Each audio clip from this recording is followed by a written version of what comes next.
Hello everyone, आप सभी का इंटेलिजेंस गैलेक्सी में स्वागत है। आई होप आप सभी अच्छे होंगे, स्वस्थ होंगे, मस्त होंगे। तो चलिए, आज का जो मेरा टॉपिक है वो टेक्सटाइल टर्मिनोलॉजी का है। टेक्सटाइल टर्मिनोलॉजी की बात करें यानी कि वस्त्र विज्ञान की महत्वपूर्ण शब्दावलियों के बारे में डिस्कस करेंगे। ये शब्दावलियाँ हमारे हर एग्जामिनेशन जैसे TGT, PGT, net, home science में हेल्पफुल होता है। ठीक है, तो आइए हम चलते हैं एक एक के बारे में क्या करेंगे, डीपली डिस्कस करेंगे। तो पहला जो पॉइंट है वो आपका है कोए, यानी पहला वर्ड देखा जाए तो कोए, यानी कि जो पका हुआ कपास का फल होता है उसी को कोए कहा जाता है। गांठे लगाना, गांठे लगाना यानी कपास के रेशों को बात करके गट्ठर बनाया जाता है। फिर है ओटना, यानी कि बिनौलों को कपास के रेशों को अलग करने की प्रक्रिया ही क्या कहलाती है? ओटना कहलाती है। कंघी करना, कंघी करने का आशय है कि जो छोटे छोटे रेशे होते हैं और जो बड़े बड़े रेशे होते हैं उनको क्या करना? अलग कर देना। मिश्रित करना अगला पॉइंट है, मिश्रित करना। मिश्रित करना यानी कि विभिन्न प्रकार के जो रेशे होते हैं उनको आपस में क्या करना? मिलाना।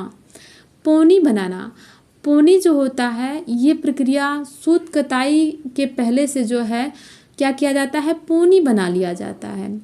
कताई यानी धागा निर्माण की जो प्रक्रिया है उसी को हम कताई कहते हैं। धुलाई की बात की जाए, धुलाई क्या होता है? तो जो रेशों के जो धूलकण होते हैं, जो मिट्टी होते हैं, तमाम प्रकार की जो अशुद्धियों को हटाया जाता है तो इसी को हम धुलाई कहते हैं। अगला है सिकुड़न। सिकुड़न क्या होता है? जब वस्त्र कोई भीग जाता है तो उनके आकृति में परिवर्तन होना यानी छोटे होने की प्रवृत्ति ही सिकुड़न कहलाती है।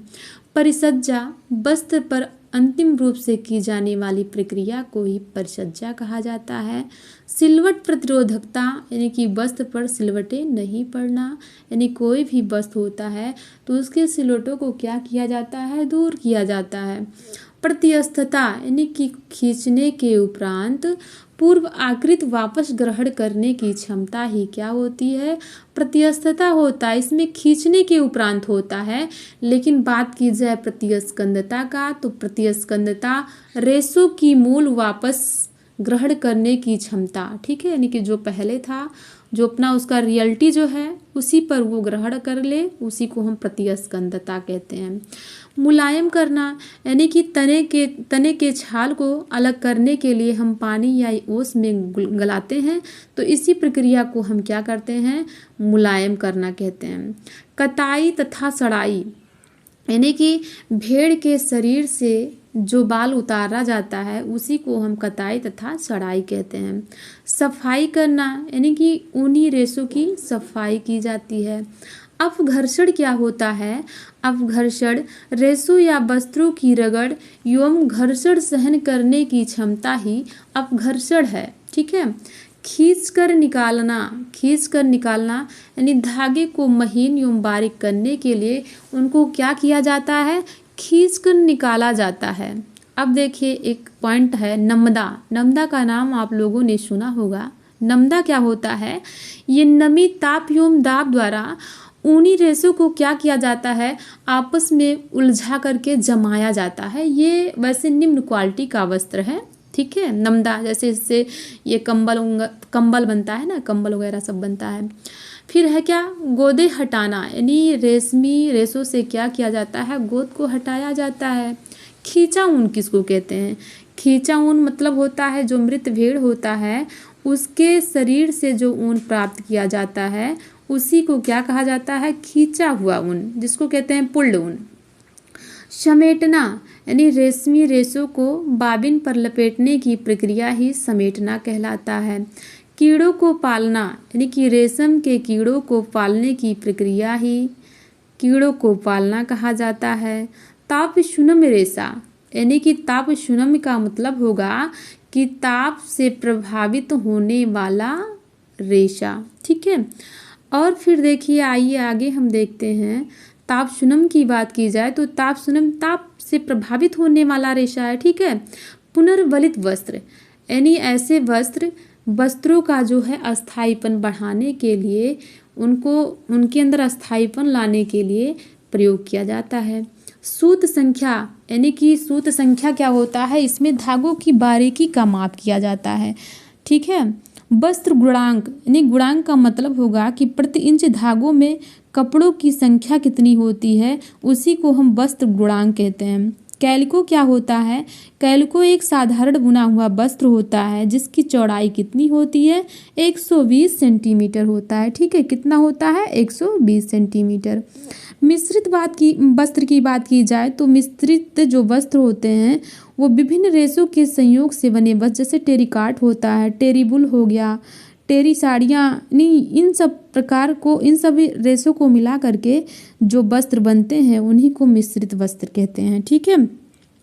फिर आइए आगे देखते हैं। आगे आपका है कैम्ब्रिक। अच्छा, कैलिको क्या है, कैलिको एक साधारण बुना हुआ वस्त्र होता है जिसकी चौड़ाई 120 सेंटीमीटर होता है। कैम्ब्रिक की बात की जाए तो कैम्ब्रिक जो होता है ये महीन सादी बुनाई वाला सूती वस्त्र होता है। क्रेप की बात की जाए तो क्रेप एक प्रकार का बुनाई है, यानी कि बुनाई के द्वारा कपड़े के एक ही सतह पर सिलवटें जो डालना होता है, यानी सिलवटें डाली जाती है, उसी को क्रेप बुनाई कहते हैं। यानी क्रेप का कपड़ा भी आता है। अस्थिर रंग यानी जिसका रंग निकलता हो उसी को क्या कहा जाता है, अस्थिर रंग कहा जाता है। डेनिम क्या है, डेनिम एक भारी सूती कपड़ा है जो ट्विल बुनाई से बनता है। क्रेप बुनाई की बात की जाए तो क्रेप बुनाई के द्वारा कपड़े के एक ही सतह पर सिलवटें डाली जाती हैं।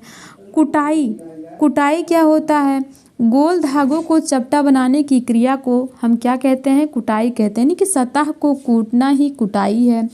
टेंटरिंग क्या होता है, वस्त्र निर्माण क्रिया में चौड़ाई में हुई असमानता को दूर करना ही टेंटरिंग है। कैलेंडरिंग, ये वस्त्र को अंतिम रूप से क्या किया जाता है, चिकना किया जाता है, मुलायम किया जाता है, उसी को हम कैलेंडरिंग कहते हैं। ठीक है। मर्सराइजिंग क्या होता है, ये वस्त्र की सतह को चिकना करना। साइजिंग क्या होता है, साइजिंग वस्त्र के सतही दोषों को छिपाना ही क्या है, साइजिंग है। मोयरिंग क्या होता है, आप लोगों ने देखा होगा बहुत सारे ऐसे वस्त्र पर लहरदार नमूने अंकित होते हैं, यानी जो लहरदार ऐसे ऐसे चलता है ना, उसी को क्या कहा जाता है, मोयरिंग कहा जाता है। अगला है बिरंजन जो होता है ये सफ़ेद वस्त्रों का जो है पीलापन दूर करने के लिए और उसमें सफ़ेदी लाने के लिए जो है ऐसा प्रयोग किया जाता है। नैपिंग वस्त्र की सतह पर रोएं उठाना ही क्या होता है, नैपिंग होता है। इस्त्री क्यों किया जाता है, यानी कि वस्त्र पर ताजगी और नवीनता को लाने के लिए इस्त्री किया जाता है। अगला है शब्द परिष्कृत करने का मतलब होता है कि वस्त्र पर अंतिम रूप से नवीनीकरण करने हेतु प्रक्रिया को परिष्कृत करना कहा जाता है। अग्नि अभेद यानी वस्त्र की अग्नि की रक्षा करना। ठीक है। जल अभेद, वस्त्र में जल का प्रवेश रोकना। ठीक, यानी कोई ऐसे वाटरप्रूफ वस्त्र होते हैं ना जिसको पहन लिया जाए और क्या होगा, पानी अंदर नहीं जाएगा, भीगने से लोग बच जाएंगे। ठीक। कीड़े अभेद होता है कि वस्त्र पर जंग नहीं लगना। ठीक है, तो उसको हम क्या कहते हैं, कीड़े अभेद कहते हैं। अब देखिए अगला जो पॉइंट है वो आपका है खंगालना क्या होता है, ये धुलाई के वस्त्र को अंतिम रूप से क्या करते हैं, स्वच्छ जल से उसको खंगालते हैं। ठप्पा छपाई आपको ये छपाई के प्रकार हैं। ठप्पा छपाई ये लकड़ी के ठप्पा बना करके वस्त्र पर छपाई किया जाता है, उसी को ठप्पा छपाई कहते हैं। अपहोल्स्टरी ये क्या होता है, ये फर्नीचर को ढकने के वस्त्र होते हैं, यानी किसी भी फर्नीचर को ढक दिया जाता है तो उस कपड़े को ढके हुए कपड़े को हुई अपहोल्स्टरी कहा जाता है। ठीक है। डिस्चार्ज प्रिंटिंग ये छपाई के प्रकार हैं आपके, जो डिस्चार्ज प्रिंटिंग है ये रंग को विरंजित कर रंगाई करता है। वेट रंग ये अप्रभावित रंग है, जिससे यानी प्रभावित रंग होते हैं, अप्रभावित रंग होते हैं, जो वेट रंग होते हैं उसी को अप्रभावित रंग कहते हैं। अगला है अवरोधी छपाई यानी रंग को किसी माध्यम द्वारा अवरोध करके छपाई करना ही आपका अवरोधी छपाई है। बंधेज क्या होता है, जिसे बधनी के नाम से भी जानते हैं ना, टाई एंड डाई के नाम से भी जानते हैं। तो बंधेज को इसमें क्या होता है, वस्त्र को बांध कर रगड़ने की प्रक्रिया ही क्या कहलाती है, बंधेज कहलाता है। बाटिक छपाई, ये भी छपाई के प्रकार हैं आपके। इसमें क्या किया जाता है, रंग को मोम द्वारा अवरोध करके रंगाई करने की प्रक्रिया ही बाटिक छपाई है।